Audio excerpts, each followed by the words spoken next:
KGF chapter 1 और 2 की bumper सफलता से कन्नड़ डीएच सिनेमा में ही नहीं बल्कि बॉलीवुड में भी हंगामा मचाने वाले निर्देशक प्रशांत नील की सलार एक अरसे से सुर्खियों में रहने के बाद दर्शकों के सामने आ चुकी है। फिल्म की एडवांस बुकिंग के आंकड़े काफी लुभावने हैं।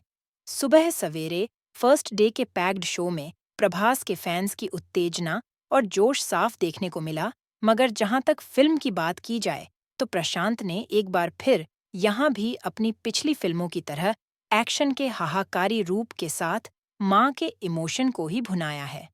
और तो और फिल्म के क्लाइमैक्स में प्रशांत नील सलार पार्ट 2 शौर्यांग पर्वम की घोषणा भी कर ले जाते हैं। सलार की कहानी कहानी दो दोस्तों की अटूट दोस्ती की है। देवा प्रभास और रुद्र पृथ्वीराज सुकुमारन किशोरावस्था में एक दूसरे के लिए अपनी जान की बाजी लगाने से भी गुरेज नहीं करते। यही वजह है कि जब कोई उनके दोस्त की तरफ टेढ़ी आंख भी करता है तो ये मरने मारने पर उतारू हो जाते हैं। इसी वजह से इन्हें बचपन एक दूसरे से जुदा भी होना पड्डा दे जाता है। अपने बेटे की जान बचाने के लिए मान ईश्वरी राव को एक जगह से दूसरी जगह पर डर और छिपकर रहना पड्डा डेचता है। कहानी लीप के साथ आगे बढ़ती है, जहां 2017 में आद्या श्रुति हसन का खानकार समुदाय के लोगों द्वारा अपहरण कर दिया जाता है। आद्या को ये नतीजा अपने पिता कृष्णकांत की गलती के कारण भुगतना पड़ता है।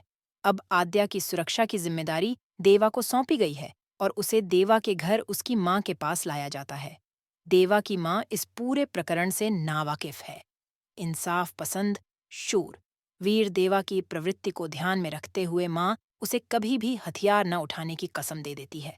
मगर जब आद्या पर हमला होता है तब वह अपने बेटे को कसम से आजाद कर देती है।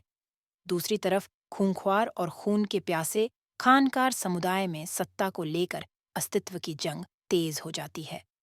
अंदरूनी राजनीति और षड्यंत्रों के चलते रुद्रा को खानकार के राजा का बेटा होने के बावजूद वो सम्मान और पद नहीं मिलता। इस साम्राज्य में अराजकता और अन्याय का बोलबाला है। ऐसे हालात में आमूल परिवर्तन और अपने अस्तित्व को बचाने के लिए रुद्रा देवा को बुलावा भेजता है और उसके बाद खानकार के काले साम्राज्य में कोहराम और खून की नदियां बहने लगती हैं। क्या देवा अपने दोस्त के साथ साथ वहां की प्रजा को इंसाफ दिला पाएगा? ये जानने के लिए आपको फिल्म देखनी होगी।